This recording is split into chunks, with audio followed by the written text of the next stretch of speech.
Purchase करते हैं live wait होंगे 30 किलो। सर अजकल बरसीम जोडल ठीक हो गया। खड़ी कपाह छट्टा मारा राय का ठीक हो गया। वो चलते हैं बकरे साडे। लाइव वेट 6 किलो कर जाता बकरा। अच्छा 6 किलो वजन वधा जांदा। हाँ जी 20 तो 25 हज़ार रुपए एक बकरा दे जाता भरावां। अस्सलाम वालेकुम सर जी। वालेकुम सलाम। ਕੀ ਹਾਲ ਚਾਲ ਹੈ सर? ठीक हो अल्हम्दुलिल्लाह। सर? सब तो पहले ते अपना नाम और अपने फार्म की लोकेशन दस दो। मेरा नाम चौधरी मोहम्मद हनीफ है। हमारे माशाल्लाह फार्म का नाम है अल अमीन गोट फार्म एंड माशाल्लाह कैटल फार्म। ठीक है। अच्छा सर ਇਹ ਦੱਸੋ ਬੱਕਰੀਆਂ ਦਾ ਕੰਮ ਸਟਾਰਟ ਕੀਤੇ ਕਿੰਨਾ ਅਰਸਾ ਹੋ ਗਿਆ?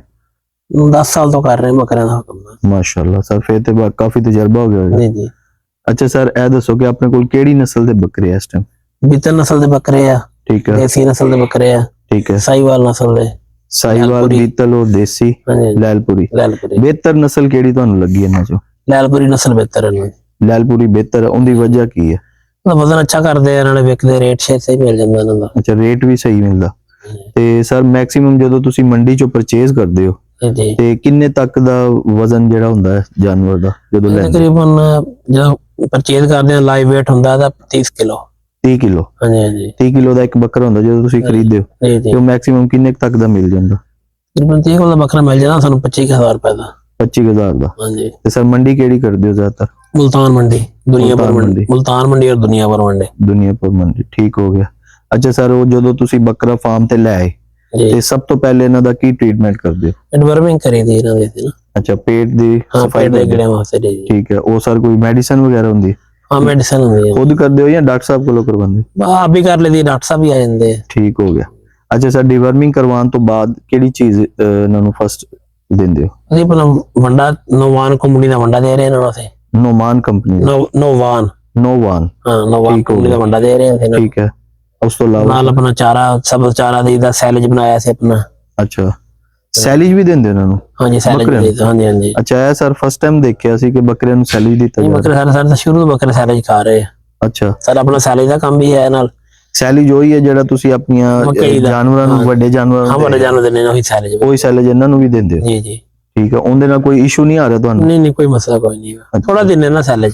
ਇੱਕ ਬੱਕਰੇ ਨੂੰ ਮੈਕਸਿਮਮ ਕਿੰਨਾ ਦਿੰਦੇ ਹੋ? ਅੱਧਾ ਕਿਲੋ ਸੈਲਜ ਖਾਂਦਾ। ਅੱਛਾ ਅੱਧਾ ਕਿਲੋ।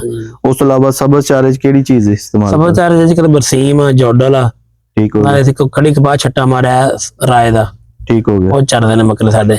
ਠੀਕ ਹੈ। ਬਿਹਤਰ ਕਿਹੜਾ ਤੁਹਾਨੂੰ ਲੱਗਦਾ ਇਹਨਾਂ ਚੋਂ ਸਭ ਚਾਰੇ ਚੋਂ ਬਿਹਤਰ ਕਿਹੜਾ ਹੈ? ਬਿਹਤਰ ਤਾਂ ਇਹੀ ਹੈ ਜਦ ਜੋਡਲ ਸਿੱਟਿਆ ਹੋਵੇ ਕਪਾਹ ਦੇ ਵਿੱਚ ਜੋਡਲ ਤੇ ਰਾਏ ਮਿਲਾ ਕਪਾਹ ਸਿੱਟਿਆ ਹੋਵੇ। ਜੀ ਜੀ ਸੁੱਕੀ ਸਿਕਰੀ ਵੀ ਖਾਂਦੇ ਆ ਕਪਾਹ ਵਾਲੇ ਠੀਕ ਹੋ ਗਿਆ। ਤੇ ਸਭ ਚਾਰਾ ਵੀ ਖਾਂਦੇ ਮਿਕਸ ਖਾਂਦੇ ਆ ਉਹਨਾਂ ਫਿਰ ਇਹਨਾਂ ਦੀ ਠੀਕ ਰਹਿੰਦੀ ਹੈ ਬਿਮਾਰ ਨਹੀਂ ਹੁੰਦੇ। ਠੀਕ ਹੋ ਗਿਆ। ਇੱਕਰ ਦੀ ਲੂੰਗੀ ਪਾਈ ਦੀ ਨਾਲ ਇਹਨਾਂ ਨੂੰ ਉਹਦੇ ਨਾਲ ਇਹਨਾਂ ਦੇ ਬੜੇ ਬਿਹਤਰੀਨ ਰਹਿੰਦੇ। ਮਾਸ਼ਾਅੱਲਾ।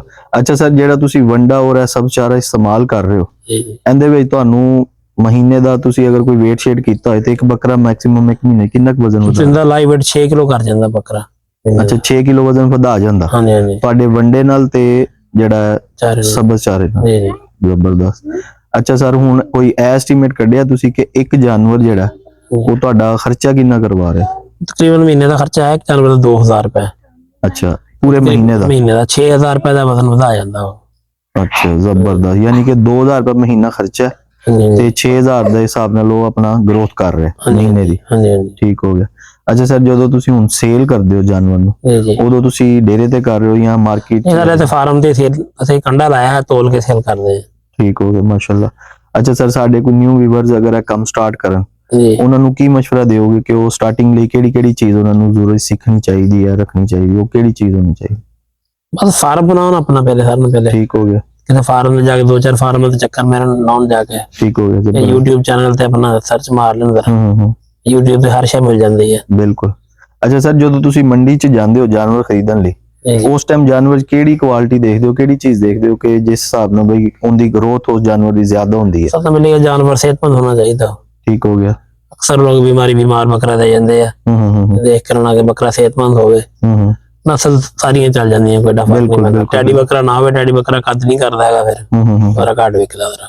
ਸਹੀ ਯਾਨੀ ਕਿ ਤੁਹਾਡੇ ਕਹਿਣ ਦਾ ਮਕਸਦ ਹੈ ਕਿ ਹਾਈਟ ਅੱਛੀ ਹੋਵੇ ਔਰ ਸਿਹਤਮੰਦ ਹੋਵੇ ਕੋਈ ਨੁਕਸ ਨਾ ਹੋਵੇ ਉਹ ਜਾਨਵਰ ਖਰੀਦਣਾ ਚਾਹੀਦਾ। ਬਿਲਕੁਲ ਠੀਕ ਹੈ ਸਰ ਤੁਸੀਂ 10 ਸਾਲ ਤੋਂ ਇਹ ਕੰਮ ਕਰ ਰਹੇ ਹੋ ਤੁਹਾਨੂੰ ਇੱਕ ਬੱਕਰਾ ਜਿਹੜਾ ਤੁਸੀਂ 30,000 ਦਾ ਖਰੀਦਿਆ ਮਾਰਕੀਟ ਚੋਂ ਤੇ ਉਹਦੇ ਤੇ ਜਿਹੜਾ ਖਰਚਾ ਕੀਤਾ ਮੈਕਸਿਮਮ ਕਿੰਨਾ ਅਰਸਾ ਤੁਸੀਂ ਇਹਨੂੰ ਆਪਣੀ ਫਾਰਮਿੰਗ ਕਰ ਰਹੇ ਹੋ? ਬੱਕਰਾ 6 ਮਹੀਨੇ ਰੱਖ ਰਹੇ ਹਾਂ ਬੱਕਰਾ 6 ਮਹੀਨੇ ਤੇ ਸਰ 6 ਮਹੀਨੇ ਬਾਅਦ ਤੁਹਾਨੂੰ ਪ੍ਰੋਫਿਟ ਇੱਕ ਬੱਕਰਾ ਮੈਕਸਿਮਮ ਕਿੰਨੀ ਦੇ ਰਿਹਾ? ਸਾਨੂੰ 20 ਤੋਂ 25000 ਰੁਪਏ ਇੱਕ ਬੱਕਰਾ ਦੇ ਜਾਂਦਾ ਭਰਾਵਾਂ। ਜ਼ਬਰਦਸਤ। 6 ਮਹੀਨੇ ਦੀ ਫਾਰਮਿੰਗ 6 ਮਹੀਨੇ ਦੀ ਫਾਰਮ 20 ਤੋਂ 25000 रुपया फिर बकरा छोड़ जाना। जी जी ठीक होगा, बहुत शुक्रिया सर जी।